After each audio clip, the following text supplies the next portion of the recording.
Энэ удаад A баганд өгөгдсөн байгаа shift кодноос эхний 3 орн нь тухайн улсыг илэрхийлнэ.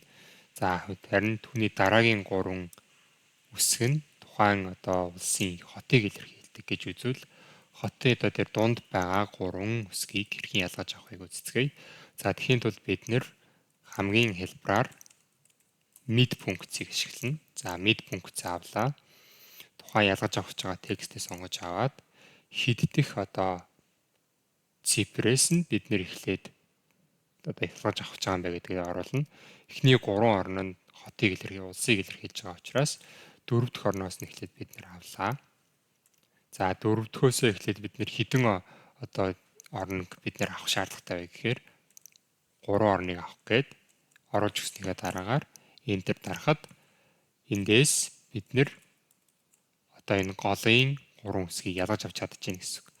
За энийг дэлгэцэн харагдаж байгаа shortcut-ын тусламжтайгаар доошоо хууллаа.